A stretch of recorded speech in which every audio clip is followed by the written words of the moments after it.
Welcome, hello everyone. একটা recipe নিয়ে আসলাম, পাতাকপি ভাজির রেসিপি। পাতাকপি রুটি দিয়ে ভালো লাগে, পরোটা দিয়ে ভালো লাগে, তারপর গরম ভাত দিয়ে খাওয়া হবে। একবার সহজে উনিকে মশলা কম দিয়ে ভাজিটা করা হবে, শুধু পাতাকপি। খেতে দুর্দান্ত মজাদার। প্রথমে পেঁয়াজ কুচি দিয়ে দিচ্ছি, তেল দিয়ে দিব, সয়াবিন তেল, পরিমাণ মতো তেল দিয়ে দিচ্ছি। পেঁয়াজ কুচি নাড়াচাড়া করা হচ্ছে, গোটা দিয়ে দিব, জিরা দিয়ে দিচ্ছি। জিরা দিয়ে পেঁয়াজ দিয়ে নাড়াচাড়া করা হবে।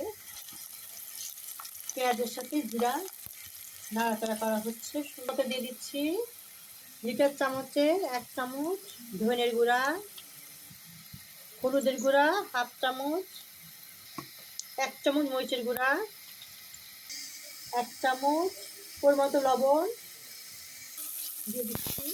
রসুন কুচি, মরিচ কুচি, পেঁয়াজ কুচি আর দিয়ে দিচ্ছি। দিয়ে নাড়াচাড়া করা হবে। ধনে পাতা পরে দিব।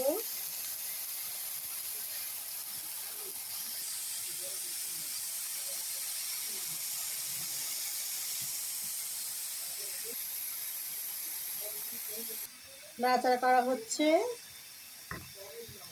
মশলার সাথে, পেঁয়াজ রসুনের সাথে, হলুদের সাথে, ধনে গুঁড়ার সাথে মিশিয়ে নিচ্ছি। ধনে পাতা দিয়ে দিচ্ছি। নাড়াচাড়া করা হচ্ছে সিদ্ধ হওয়া পর্যন্ত। এভাবে নাড়াচাড়া করতে হবে, সিদ্ধ হলে খেতে ভালো লাগবে। রুটি দিয়ে অথবা ভাত দিয়ে গরম ভাতের সাথে খাওয়া হবে।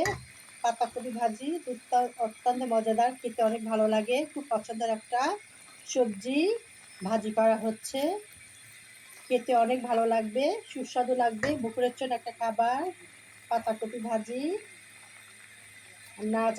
ভাজা জিরা দেওয়া হচ্ছে, ভেজে রেখেছি, সেটা গুঁড়া করে দিচ্ছি, আরও খেতে ভালো লাগবে। আবার নাড়াচাড়া করা হবে। জিরা গুঁড়া দিয়ে নাড়াচাড়া করা হচ্ছে, খেতে আরও ভালো লাগবে। একটা সুন্দর স্মেল গন্ধ আসছে, খেতে আরও মুখরোচন হবে, অনেক গুণ বাড়িয়ে দিবে। গরম ভাতের দিয়ে খাইলেও ভালো লাগবে, রুটি দিয়ে খেতেও ভালো লাগবে। পাতাকপি খুব প্রিয় একটা রেসিপি, খেতেও খুব ভালো লাগে। শীতে এই সবজি রুটি দিয়ে খেতে আরও মজা লাগে, পরোটা দিয়ে খেতেও ভালো লাগে। গরম ভাতের সাথে খেলে মনে হয় কি একটা অমৃত স্বাদ, মনে হয় কি আরও খায়। এরকম একটা পাতাকপি ভাজি খেতে খুবই পছন্দের একটা সবজি। সমস্ত নাড়াচাড়া করা হলো, রেসিপিটা কমপ্লিট হয়ে গেছে। খেতে খেতে দুর্দান্ত মজার একটা রেসিপি সবজি। শীতের সিজনে পাতাকপিটা খুবই ভালো পাওয়া যায়, খেতেও কিন্তু খুবই মজা।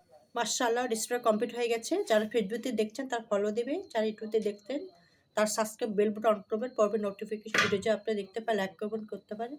আপনাদের কাছে আমাদের শুভেচ্ছা ভালোবাসা রইল। আল্লাহ হাফেজ। রেসিপি ভালো লাগলে অবশ্যই একটা লাইক কমেন্ট করবেন। আল্লাহ হাফেজ।